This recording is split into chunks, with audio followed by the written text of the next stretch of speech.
A very good afternoon to all of you. Let me start by thanking the EOC for a very kind invitation. And it's really a pleasure to be talking to all of you at this very exciting conference. So this is really wonderful. It's also a privilege because normally I fly 13 hours to go to Geneva to speak for 10 minutes. So here I just took MTR from Kowloon Tong, 35 minutes, and I will have the same time to speak. So it's really good. So that's why I really enjoy this opportunity as well. So today I'm going to talk about the private sector. I think Peter mentioned initially that the mandate and the human rights framework in Hong Kong is primarily targeting the government, the public sector. It does not really target the private sector that much when it comes to discrimination. And that's why my presentation is going to highlight the other side, which I think is the bigger side than the government sector, in fact, at this point of time. That is something we need to look at. So I will be sharing a project of the UN working group that I'm leading, and I will talk a little bit about this particular project. And then I will also highlight what we are learning, because we are doing a number of consultations in Asia Pacific, and I will share some perspectives. And towards the end, I will move towards what do we expect from businesses and NHRIs, because there are many NHRIs in the room, so I would be more specific about recommendations focusing on them. I don't know how many in this room are aware of this document. Of course, Peter mentioned about the International Bill of Rights and other instruments. But in 2011, the UN Human Rights Council adopted what we call the Guiding Principles on Business and Human Rights. And these guiding principles basically are aimed at promoting respect for human rights in relation to all businesses. So it could be a small shop, it could be a multinational, it could be a public sector enterprise, it could be a private company, does not matter. Any company is covered. There are 31 principles, and they cover what we call 3 pillars. I will very quickly go through those 3 pillars. The first is that the state has a duty to protect human rights, which all of us know in this room, that the states, the governments have an obligation, legally binding obligation, both under international human rights law as well as under domestic law, to ensure that private companies do not abuse human rights. And what is crucial here is not only mere the territory of one's country, but also jurisdiction. For instance, if you have a Cathay Pacific aeroplane and the sexual harassment is taking place in the open sky outside the territory of Hong Kong, should the courts here or the EOC have jurisdiction? That is the question of jurisdiction. So that becomes quite relevant. So even if the discrimination is taking place outside one territory, but if you have a connection and you can exercise jurisdiction, then you should be able to play that role. The second, and which is very vital in today's context, is that all businesses have a responsibility to respect human rights. And when we say human rights, we are referring to all internationally recognized human rights. So UDHR, ICCPR, ICACR, as well as the Fundamental Declaration of ILO, which covers the core labor rights. So all rights are covered. And this is not linked to the domestic legislation at all. So what we are expecting here is above the legal obligations. So no company can pretend or claim at this point of time that we have no responsibility to respect human rights because of this document that we're talking about. And finally, access to effective remedy. This issue of access to justice already highlighted by previous speakers, and I think the pillar 3 is highlighting the importance of effective remedy in those particular situations. Now, why this gender project? So we have a 5-member working group, and I'm one of those members, and our obligation or mandate is to disseminate and implement the UN guiding principles throughout the world. And we have this explicit mandate to integrate a gender perspective in whatever we do. And that's why when I joined the working group, I realized that, okay, we have this explicit mandate, but what have we done to make it explicit? How can we integrate it better? And that's why I started this project last year to integrate a gender perspective in the context of business and human rights. So why business and human rights? What is the nexus of corporate sector in relation to the gender inequality issues? Are there any corporates in this room? Can I see the hands? Oh, so I'm not talking to companies. Okay. So probably we should do that. And I think I had this conversation with Professor Alfred Chan that probably we should work together and engage businesses at different levels. And hopefully we will do that in future. But let me start with providing certain concrete examples in terms of this nexus. Let me start with this 2017 report of Oxfam. And the report highlights something which you already know, which already highlighted by some of the speakers, that if you look at the economic inequality, almost half of the total wealth in the world is in the hand of 8 men. So what struck me is not 8 people. We're talking about 8 men here. And this is not an accident. So I will argue that this accumulation is happening because of the structure that we have created for so many years. So people means men, are put in those positions of power and they are accumulating wealth, and that's why women are left out. So this is significant issue. It is not an accident. This is by design that men in the private sector are able to make more money and women are excluded from this enterprise. The second issue is, again, a concrete case that if you look at the top companies, this is the Fortune 500 list of this year, we only have 24 companies which have women chief executive officers. If you look at the graph, and you may see here that in the last 10 years there's a bit of progress, but still it is less than 5% at this point of time.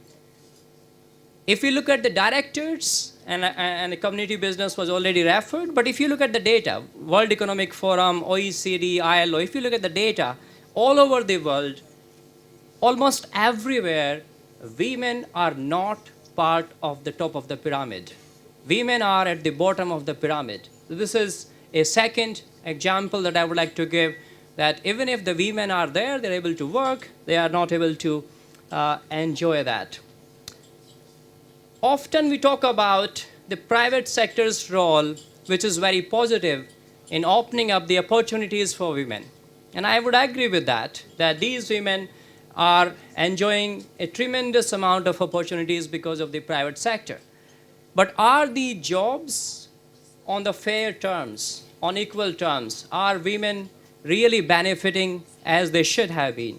And on this slide, you'll see a number of situations. Gender pay gap all over the world is a significant issue. If you have followed the report, there was this BBC China reporter. Did you follow that event? Early this year. So the BBC China head, she was posted, Ms. Carey, she discovered that she is being paid significantly less by her as compared to her peers. I mean, no part of the world is excluded from this discrimination. Now BBC has fixed it and publicly committed to donate the back pay to a charity. That's good. But the point is that how long this is going to continue? Of course, the issue about pregnancy discrimination, sexual harassment is very, very rampant. Again, all over the world, in different societies, of course, it could be more pervasive. But I would also again like to highlight the low level of positions. Now in this world, we have supply chains.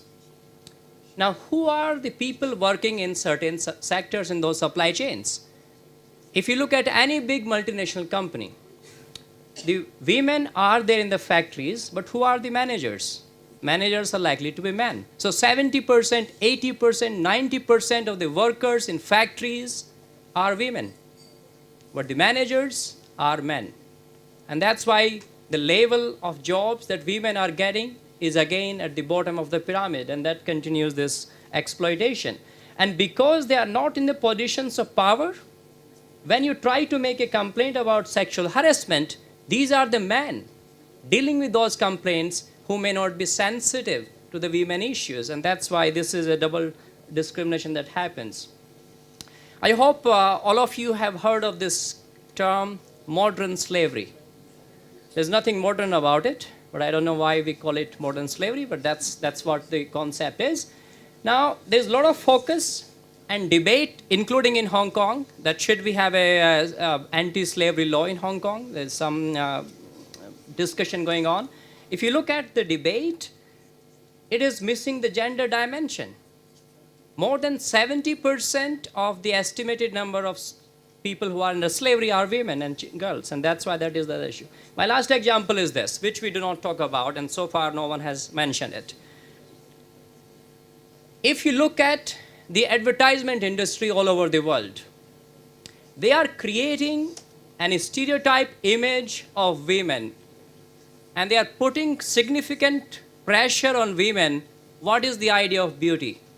How they should dress up, how they should behave. We as scholars and UN agencies have critiqued the idea of covering women's bodies in the past. But we are not focusing on the enterprise of uncovering women's bodies. The idea is not merely to sell products and services. The idea is to exploit the identity and recreate the identity of women to make profit. And these are some of the examples. So you Photoshop, if you travel in MTR, you will see these advertisements everywhere. So here the model herself posted the comparison. This is the real person, and this is the Photoshopped image. Now, of course, this advertisement is, we're talking about Me Too movement. And here the advertisement is saying, okay, just kiss me, do not ask. So these images, these ideas, these constructions certainly create a mindset which is highly problematic. During our consultation so far, the working group had these consultations in New Delhi, Bangkok, and in Fiji, in Suva. I'm running out of time, but these are the issues that came up, like domestic violence, significant issue. So what is the role of the private sector in dealing with domestic violence? That is something we need to deal with. One issue that I would like to tackle, and you can read this slide, is that often companies may say, oh, these are patriarchal norms. We have to live with it. But if there are certain norms and rules and regulations which reduce the profit, what companies do? They lobby. They lobby the government to go for the change. Why should not companies be going for pro-human rights advocacy and lobbying? That is what we're asking for now. Companies have to be part of this positive change. They can't simply accept that these are the norms, we have no option but to follow these norms. No, that is not enough. You have to be part of the positive change. But it is also critical that states, the governments, and all of us stakeholders, consumers, investors, educators, I'm getting a sign of time is up. So, and you see this picture, carrot and the stick. We need to really have both. Let me very quickly go through the last two slides. What is crucial is, often we talk about this a business case for diversity. More women, better for business. Yes, it could be in some cases. But that should not be the reason. The reason should be the rights of women. They deserve to be there. Not because if you hire a woman, you will make more money. That's very critical. Then the companies must make a public commitment, and they should internalize, they should change their policies. They should be gender sensitive in terms of whatever they do in terms of hiring and firing. Let us say if you have to fire one worker, should you be firing a single mother? Or should you be firing someone else who may have two? Something to think about. And they have to change the structures. For the NHRIs, the number of things I think NHRIs should be doing. I will be now in the next 6 months working on this report. And I have to present this report to the Human Rights Council in June next year. So I would welcome any feedback, input, good practices that you would like to share. Please contact me, and hopefully we can work together to change this paradigm. Thank you very much for your attention. She has a rich experience in the Asia-Pacific region. And just finally, she's also, if it's not enough, the Deputy Chair of the Australian Chamber of Commerce in Hong Kong and founder and chair of the Women in Business Network. So without ado, please welcome Fiona. Good afternoon to you all. I'm Fiona Knott, CEO of the Women's Foundation, a non-profit organisation dedicated to greater gender equality for women and girls right here in Hong Kong. And I'm really honoured to be here. I'd also like to thank the APF and the EOC for inviting me here today. At the Women's Foundation, our work rests on 3 pillars: eradicating gender stereotypes, empowering women and girls in poverty, and advancing women leaders. We conduct research, engage in advocacy, and run numerous programs in the Hong Kong community, a few of which I'll be talking about in a few minutes. I'd like to extend a warm welcome to those of you who've travelled from other parts of the region to attend this conference. And perhaps you're already familiar with Hong Kong as one of the most important financial markets in the world. Or you may have read a news story about our government's very large budget surpluses. Or perhaps you know that Hong Kong is currently being led by its first female chief executive. Well, Hong Kong proudly wears the moniker of Asia's world city, a phrase that evokes equality of opportunity for all its inhabitants. But is this perception we have of ourselves the reality? As Peter mentioned, I first arrived here about 20 years ago as a young lawyer, when my boss in Sydney asked me on a Wednesday to move to Hong Kong on Friday, and I've never looked back. But my career hasn't always been so positive. As a company secretary of a listed company, I was asked by a senior executive to fetch him a cup of tea. Applying for a job a few years later, the first question was, "Do you plan to have children soon?" From both the research and the many stories I hear today, I have to ask, how far have we come? What is the status of women and girls in Hong Kong today? Hong Kong is 54% female, with part of this gender imbalance coming from our large population of foreign domestic workers, primarily from the Philippines and Indonesia. 99% of whom are women who work long hours for little pay with little job security, often sending every dollar home to support their families. 54% of graduates from our universities are women, and in most industries there's a parity in the number of men and women at entry-level jobs. But in contrast, only 29% of management positions are held by women, compared to 38% in Malaysia and 34% in Australia. Just 13% of Hang Seng Index company directors, these are people at the very top of our companies, are women. This is a shocking figure in a city teeming with talented female bankers, lawyers, and other highly educated professionals. Our gender pay gap is 22%, which is wider than a decade ago. For the lowest wage earners, the gender pay gap can be as wide as 40%. Women make up 85% of single parents living in poverty. And for these women, this figure is rather a clinical way to describe mothers who go hungry so their children can eat a little more, who live in housing that is hazardous to their health, and who lack the training they so desperately need to pull themselves out of poverty.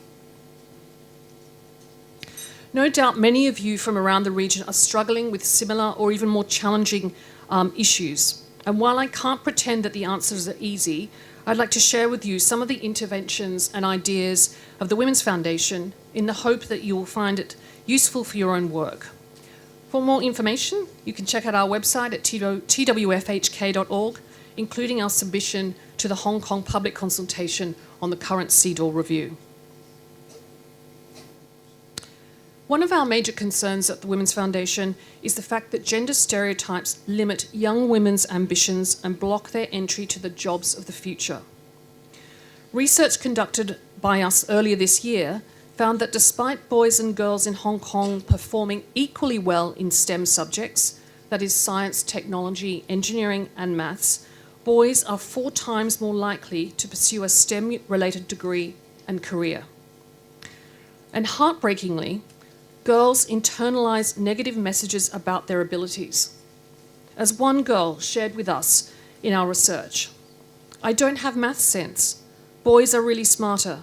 They only need one look and can start working on a question." In order to break down these negative messages, the Women's Foundation piloted its Girls Go Tech program 4 years ago, partnering with schools serving disadvantaged communities.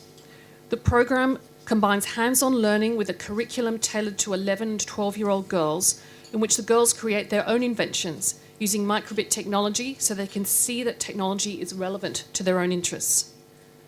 The program also incorporates role model talks by women working in STEM fields and takes the girls on site visits to companies so that they can see how the subjects lead to the careers of the future. We've heard from parents, teachers, and the girls themselves through our independent research that the year-long program has transformed girls' confidence in STEM subjects. But gender stereotypes are, of course, not limited to girls and STEM. And perhaps nowhere are these stereotypes more harmful in Hong Kong than on the issue of motherhood for working women. In a study released by the Equal Opportunities Commission just last month, less than 50% of employers surveyed said they would hire women with children. That's less than 50% of employers saying they would hire women with children. And the stigma is so pervasive that even some working mothers are not in favour of family leave policies because they believe that such policies reinforce the stereotype that mothers can't focus on their career development. And in Hong Kong, we have a culture of presenteeism that contributes to some of our long working hours. We work some of the longest working hours in the world in this city. And we really value those hours rather than the quality or the actual output of the work that we do. The motherhood penalty is a serious problem for Hong Kong, which lags far behind its peers on family leave policies, as Peter referred to earlier.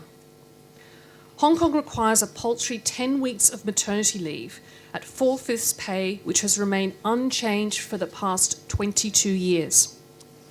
These benefits are less generous than those provided on the mainland, where women are entitled to a minimum of 14 weeks leave. In contrast, Singapore provides 16 weeks of maternity leave, while India provides 26 weeks, both at full pay. And in this area, we feel the government can set a much better example by bringing Hong Kong's maternity leave policy in line with other leading players, and by replacing maternity leave with a gender-neutral parental leave, which sends a signal that parents can choose which of them is the primary caregiver. And Hong Kong is not immune to the problems that have come out of the shadows as a result of the global Me Too movement. 1 in 7 women in Hong Kong experience sexual assault, yet 90% do not report. In the food and beverage industry, which primarily employs low-wage workers, a whopping 80% of women have been sexually harassed. And harassment has a growing presence online. Last year in Hong Kong, there were 285 reported cases of upskirting.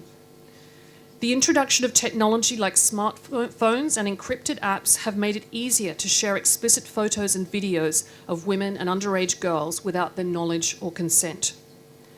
And just this week, I was approached by a young woman struggling with endemic sexual harassment in her workplace who didn't know where to turn.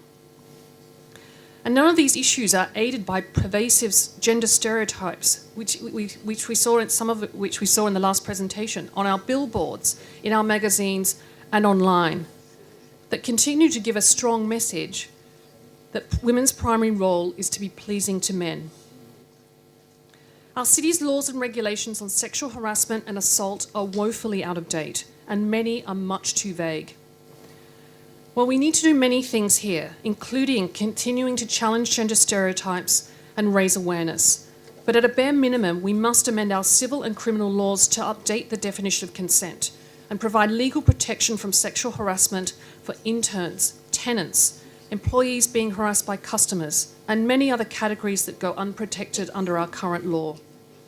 Again, I urge you to check out our CEDAW submission on our website for our full list of recommendations. And on all these issues, leadership is also required from the private sector and from individuals. And to that end, we're starting to feel the impact of the Me Too movement in Hong Kong. Finally, women and men are having conversations on our Facebook feeds, in our WhatsApp groups, and around the dinner table about the ubiquity of sexual harassment, the effects of unconscious bias, and the concept of privilege. And at the Women's Foundation, we've harnessed some of this energy with a new Male Allies program for senior business leaders. And we've been frankly overwhelmed and heartened by the response. Over the past 4 months, we've had over 200 men from 35 major companies sign up for the program, which requires them to make a personal pledge to support gender equality in their workplaces, in the wider Hong Kong business community, and in their personal lives. Our aim is to create a safe space where men can learn to become fluent in the concepts of gender equality, both to champion women and to recognise that gender is not a synonym for women, and that stereotypes can and do have a negative effect on men and women, boys and girls. And what can NGOs and gender equality activists do? Well, I might take a slightly different view to Professor Deva. I think in addition to making the moral case for gender diversity, let's make sure we also make the business case, because the facts are on our side and we need to use every tool in our toolbox. So let's let every company know about the many studies that show that female participation on boards has a positive correlation with share price and return on equity. Let's make sure the tech sector knows that Morgan Stanley found that tech firms with greater gender diversity returned 5.4% more annually on average than their less diverse peers. Let's make sure that our governments know that when women drop out of the workforce due to poor childcare and elder care options and unrealistic family leave policies, that GDP suffers. In its Power of Parity report, McKinsey found that 58% of the GDP opportunity in Asia Pacific would come from increasing female labour force participation. And finally, for all of us in the room, let's commit to learning from one another by sharing our best practices. I firmly believe that if we do so, nothing can stop us from achieving the goal of gender equality across the diverse and dynamic Asia Pacific region. So thank you very much, and I wish you all a really productive conference. We have another distinguished professor who will join us, Professor Sumi Maria Tam, who is the Associate Professor of Anthropology at the Chinese University of Hong Kong. She's also the co-director of the Gender Research Centre and Gender Studies program that Professor Chung set up. And she's Associate Head of the Institute of Future Cities at the university.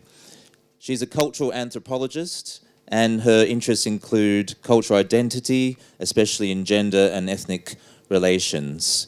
So if you can please welcome Professor Tam. I'm very honoured to be here together with all these trailblazers and pioneers working on equality around the region. I'm perfectly, happy, and I feel so excited to hear all those addresses that were given before me. I think to many of us, equality is something that is just right to get for everyone, regardless of gender, regardless of race, regardless of class, regardless of religion. And sadly, however, that has not been achieved, and I guess there's a lot more work to be done. And I'd just like to say that with Dr. Sema's address just now, that in Hong Kong we do have security. We have been enjoying security for a long, long time, and I hope that will continue. And so we don't have the excuse of not doing it, and not doing enough itself I think, is unacceptable. And I speak as a cultural anthropologist because I've been working on projects, mainly research projects on gender equality in Hong Kong for a long, long time. Actually, Dr. Fanny Zheng established the Gender Research Center, and I have been taking part in the center for decades. Shows you how old I am.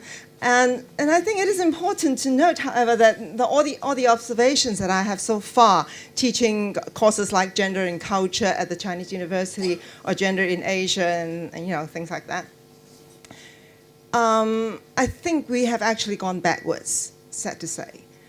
The reason why we're going backwards, I think, is partly because of this, that we don't really have the gender sensibility, especially in mainstream society in Hong Kong. And therefore, in this particular sharing that I have with you now, is to perhaps try to think how we can do away with some of the problems by building knowledge and building agency. This is a pair of concepts that we always use in class. No, it doesn't mean that this is the only definition of what gender is. It shouldn't be. There are many ways of understanding what gender is. But in mainstream society in Hong Kong, we tend to think that sex and gender are the same thing. That once you're born a particular sex, you are born a particular gender, and there's nothing you can do about it, and therefore there's nothing you should do about it. To a lot of interviewees, my informants in my different research projects, I always ask this one question at the end, and which is, do you think we have gender equality in Hong Kong? And inevitably, everybody says yes. Like, Fanny was saying, Mrs. Anson Chen, and now we have Mrs. Carrie Lam, at the top of the government. But I think they are, missing the point, is that when you have an individual achieving something, it doesn't mean that everybody else is enjoying the benefits. And in fact, in Hong Kong, many people still think that biological traits decide everything. That once you're born a woman, then, there are these sets of roles and statuses and duties and other kinds of things that come along in the baggage. You can't change. And this is one slide that I always use in class, and which is that we do need to think and accept gender diversity, think diversely. That this is called the gender-bred person, not gingerbread, but gender-bred person. And I need to give credit to the University of Florida. This is a student service center. Using it as a way to let students know that it's okay to be different. That when we talk about gender, it's actually about many different things. It's about the gender identity, how you claim yourself to be, whether you are feminine or masculine, or it could be. Oops, sorry, I need to go back. Or it could be the way you express yourself. Right? So whether you want to dress more like a man or dress more like a woman, doesn't really matter. There is this huge diversity. Or you can dress agenderly. It doesn't really have a lot of connection. Or it could be, but it's not, biological sex is not the only thing that determines this. So the fact that you are female doesn't mean you always have to wear a dress in order to show you're a woman. And the same thing applies to our male colleagues. You don't always have to wear suits and pants. Now, in summer in Hong Kong, it's actually much better to wear a dress. I guarantee it. So, plus, of course, sexual orientation. Who you are attracted to, whether you're attracted to a man or a woman. All these things come together. It could be together as a person's gender identity all put together. And no, we don't have to limit ourselves to just thinking that sex is the only thing that determines stuff, right? And it brings us to this concept of intersectionality. Because as a culture anthropologist, this is the way we think about culture. Culture is not just going to the Chicago Symphony Orchestra and that's culture. That's culture too, of course. But the way we understand is that the reason why gender inequality has been so resilient is partly because we don't really look at the different levels and how they interact. There is this material level, of course, that we have ideas about how we should present ourselves as males or females or other genders. But at the same time, we are subject to these social level factors, such as the division of labor, the power in the family who gets to make decisions publicly and privately. We've got the social policies, for example, childcare. Why is it always that when the government talks about childcare, they will have to say that this is to liberate the female labor force? Why is it always the women who need to be providing childcare anyways, right? So, the children come from both the father and the mother, so presumably both sides have the same responsibilities. So childcare could be for men as well. And I think that's just something that doesn't occur to a lot of people. And most importantly, I think, on the ideological level, we have a lot of work to do still.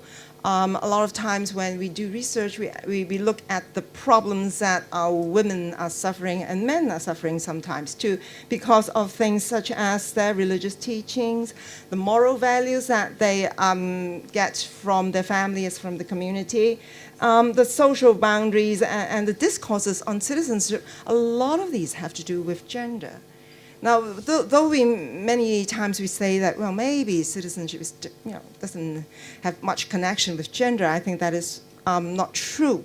Because a lot of times when there is a problem in society happening, people will say, well, let's forget about the gender agenda for a while. Let's deal with more important issues first.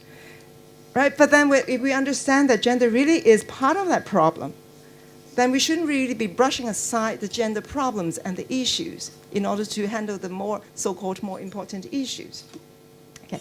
So I think in a way this visualizes what I'm trying to say, that gender really is part of society because it interacts with the other social systems. Gender is a social system itself, and because of it, we are actually looking at the various issues in connection with employment, with household politics, with legislation, with education, religious beliefs, etc., and all that because people are confusing, what sex and what gender is. So based on sex, we have all these cultural interpretations, and we tend to just confuse all of these issues.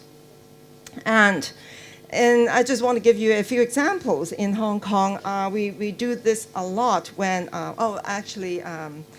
I was in the department store trying to get something for my friend who just had a baby, and I walked into the baby's department and just looking, and the salesperson came up and said, so are you looking for something for the baby? Yeah, of course.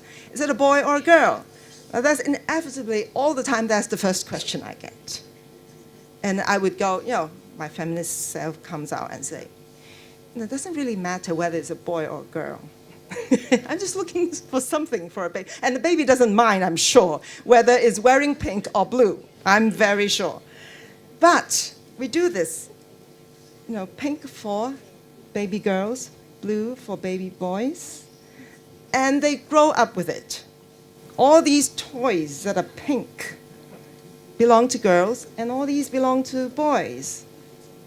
And this kind of socialization affects all of us. It affects all of us when we grow older, too. So you see all the gender roles are being played out in our everyday life. And even when we say that there are parenting rooms in the big shopping malls in Hong Kong, and we celebrate ourselves for it, it's a good progress, I guess.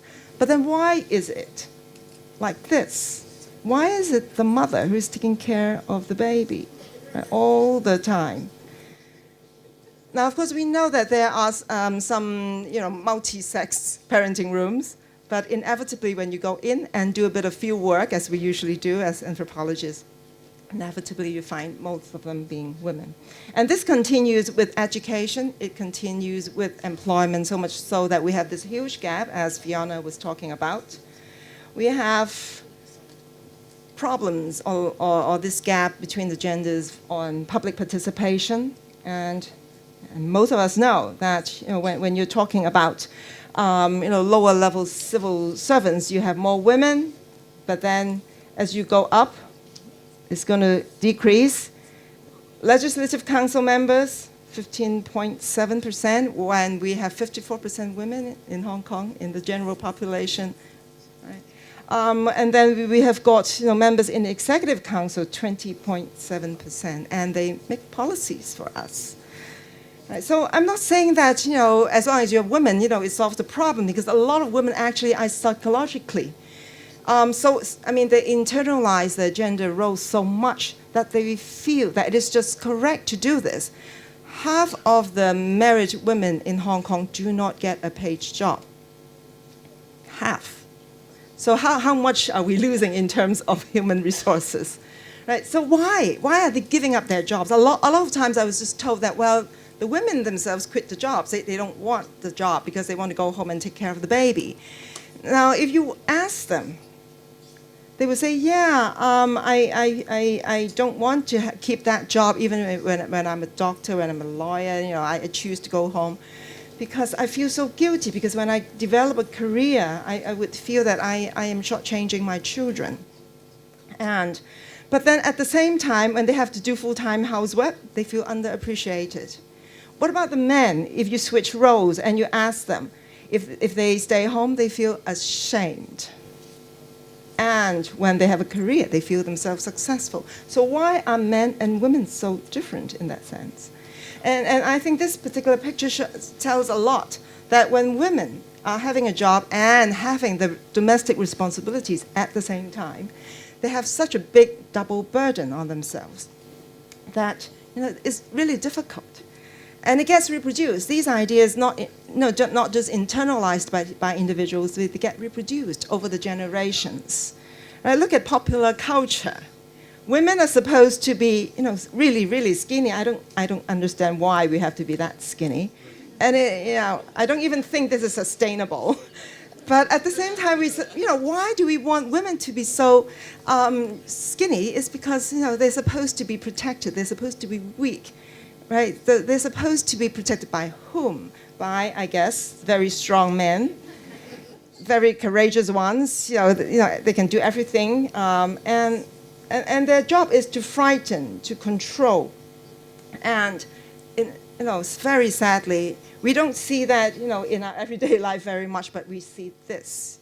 These are the kinds of attitudes that get translated into gender inequality in the house. Since I get the sign that time is up, let me just rush you through this. I have to apologize.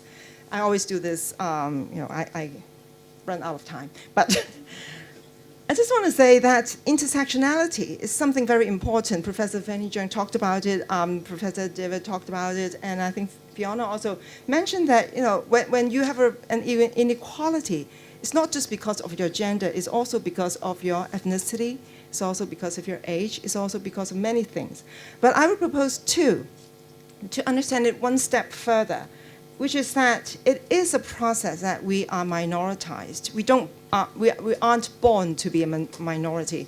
We are made into a minority. We have physical isolation, mostly women, because when we are a householder, we will have to stay home all the time.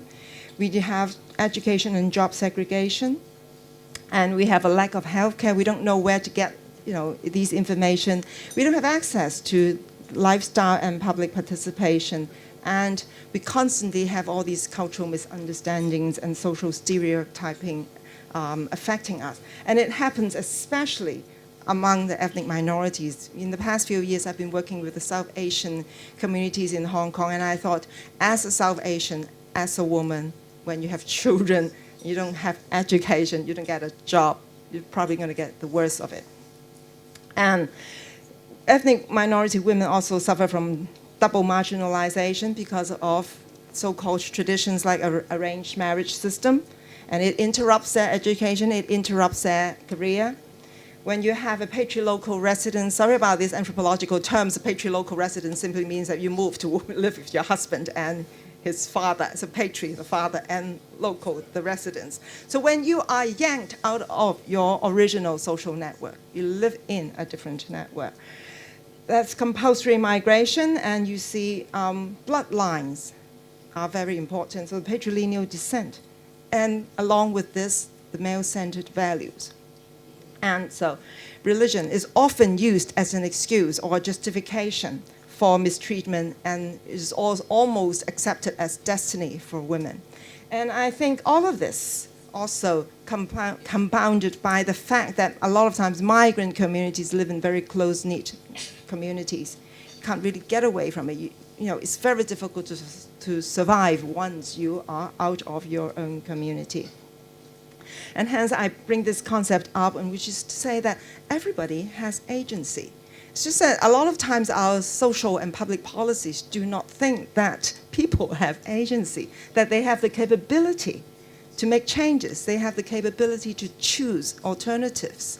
And I think for us, it is important to recognize this and to say that we need to bring all of the individuals out, not as victims, but rather as agents of change. All of them are able to make change.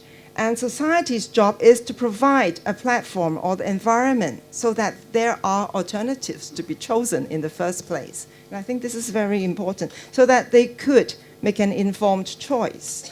And therefore, we need this. Instead of piecemeal solutions to problems, we need to pay attention to the intersectionality, the fact of why inequality is there in the first place. Minority women especially are partners in change, and they're not just service users. Okay, so, and thirdly, we need change on multiple levels. That is, we need to increase public space for women in general, and especially for minority women, whether it's in civil society, whether it's in the community economy, and in cultural practices. And we need to encourage a new sense of femininity and help them develop sustainable livelihood. And I think it is very important, too, that women develop a citizen identity, that we have the right to work, we have the right to education, we have the right to choose what life we want to make. We have the right to have a single womanhood and not necessarily having to marry all the time, right? And rethink the arranged marriage system. And so lastly, I leave you with this. I love these, little kinds of information, for people to take home. I hope you will. And that is the IKWA. From a lot of the information, we doesn't necessarily mean we have knowledge about gender and gender equality. We need to create all these sets of knowledge for ourselves as to what really is the problem and why. And we want to then develop a wisdom in which to understand the problems and the issues, and then to lastly, take action to eradicate the problems and to create a really equal society for all. Thank you very much, our anchor. We're honoured to have Professor Cecilia Chan, who is a member of the Women's Commission. Some of you may not know, but that was set up by the government to promote women's equality in Hong Kong. She's also a board member of the Equal Opportunities Commission. And she serves underprivileged populations in Hong Kong, such as women who've divorced, women with depression. And she's worked closely with many women's and grassroots organizations in promoting health and mental health of the population. So please welcome Professor Chan. This presentation will be more for our international guests, because I will be presenting more of the basic, what happened in the Women's Commission under the Hong Kong government. The commission was established 2001, and with the hope to advance women's status and take, for example, 2015, the Women's Commission recommended the government, who raised the expectation on all government consultative committees from 30 to 35%, and the government did. So despite Fiona and all of us knew that there isn't enough women's participation in public, private, business, economic, social, political elections and all levels of decision making, the government is trying, and we hope that the government eventually would still continue to raise these expectations of women on board, government boards, maybe NGO boards, that the government have control or influence on, and hopefully maybe we are suggesting the CE to at least encourage all listed companies to have a female member. No, we still have Hang Seng Index companies with 0 women on board. And all of these things are hopefully will happen somehow if we all mention it all the time. The Women's Commission currently have 4 committees. One is to provide an enabling environment, which include percentage and how to facilitate women participation at all levels. Empowerment through capacity building. I'll be explaining what we do in the committee. We do more on public education, health and support. Recently, the government submitted the CEDAW report, and this is the document. what happened to this document? When it's under the magnifying glass, it's mostly male images, do you see? So we discussed about this, and we hope even the cover can raise more thinking about the enabling environment and the reality of the equity that we are promoting and talking about. In gender mainstreaming, the Women's Commission established a women gender mainstreaming checklist, and then enabled the government in all of these policies to have this checklist to ensure that all policies are gender sensitive. But government officials tell us that because they have so many checklists, including environmental, gender, and so on and so forth, so mostly they will say no influence. So creation of such checklists, is it really useful? And how to implement it is things that has yet to be done. So the checklists include all of these forms. The Women's Commission also established a gender focal point, I think, which is quite nice because with all of the district council, which are now elected in the local areas, there is gender focal point. And in the previous beginning of this year with the CEDAW consultation, the Women's Commission went to all of the 18 district councils and talked to the councillors. And it was actually, they raised a lot of issues, women issues, gender issues. And initially, only the women talk about CEDAW. But when we actually reach out and talk to them, talk to all of the council, which are predominantly male, many of them raised very crucial grassroots women's issues and problems that they encountered because they were receiving complaints and issues from their residents and from their voters. In 2016, the Gender Focal Network networks the government, social welfare sector, district councils, and there are over 160 listed companies participating. But probably we should work with Fiona more so that your Male Alliance and the Gender Focal Network can work together much more, right? Maybe organize symposium, best practice forum, and things like that. It's so important to have the business sector participate. And so we are hoping that eventually there will be a he for she Hong Kong, so more of the men can speak out on the gender issues and women issues. The gender focal point focused on 3 areas: raise awareness and understanding of gender issues, facilitate gender mainstreaming checklists, and promote gender sensitivity in the workplace. Toilets, for example, was something that we have been working on. As always, women toilets always have a long line, while male toilets are empty. So we have to serve as temporary guards to, say, the menhold. We use the male toilets as well.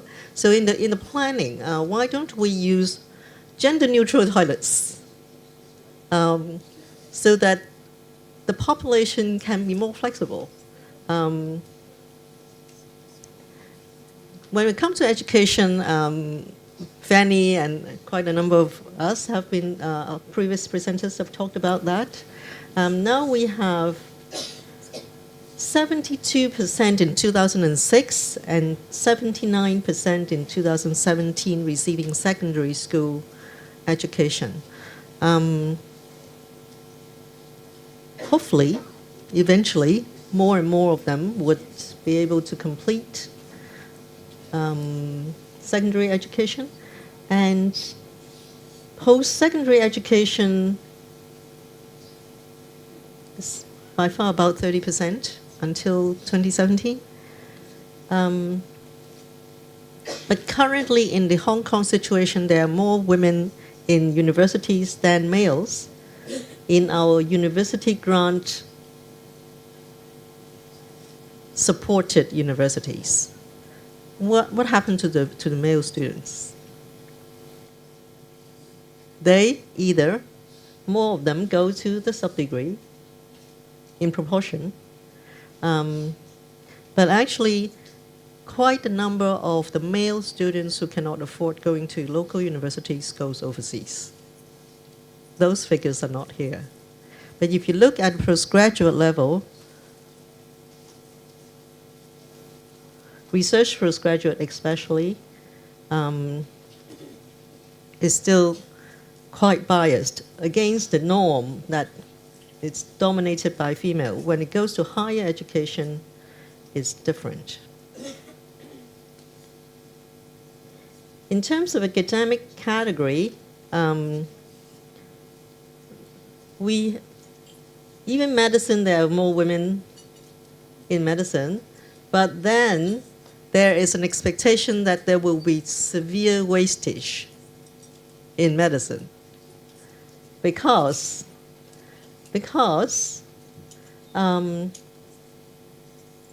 both medicine and nursing have 24-hour rotation. It's very unfair and unfamily friendly in a way. So there is an expectation that there will be more wastage in the medicine field, business sector, and so on and so forth, except science and engineering technology. But this number is catching up.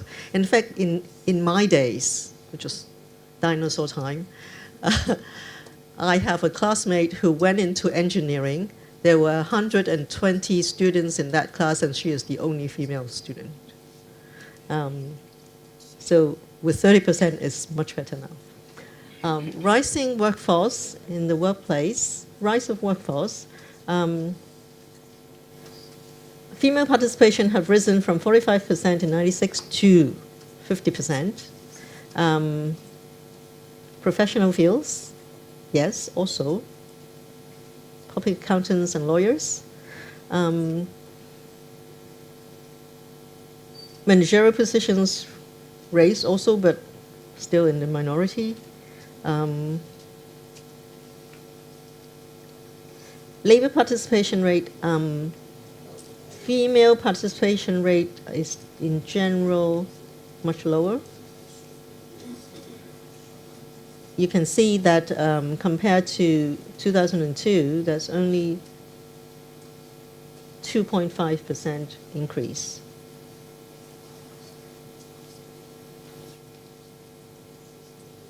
Oh, about maternity leave.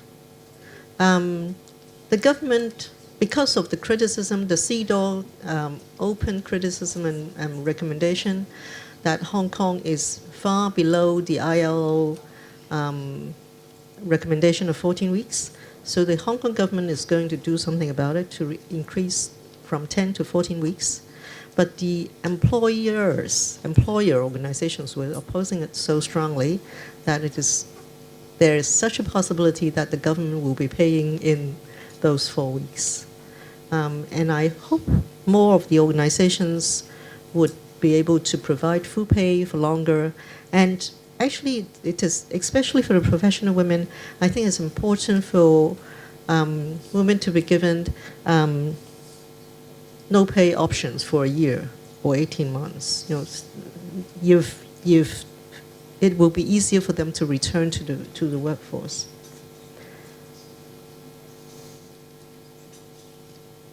So all of these maternity leave support.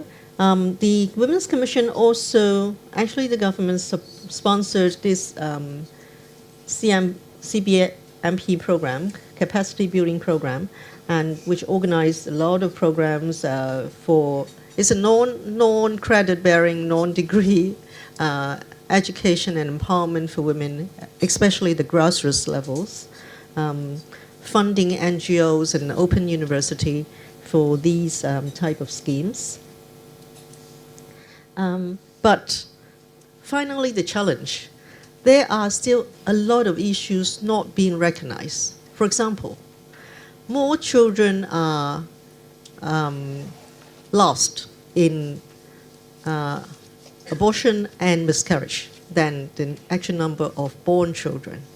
And if it is a miscarriage beyond 24 weeks, the child have to be delivered like a normal delivery. But unfortunately, the fetus is dead. These women are not entitled to maternity leave, which they should because of the drastic hormonal changes in their body, and they have to take sick leave. So there is a lot of issues not being mentioned just now that have not been taken care of and are real issues. Women live much longer. Hong Kong population live the longest life expectancy, and women live longer than men. Is that a blessing or a curse? So how to enable equality and equity and quality of living for both men and women, and with dignity and pride and happy every day, is probably the goal that we have to continue pursuit, and this is an endless battle that we can all have to join hands and fight. Thank you.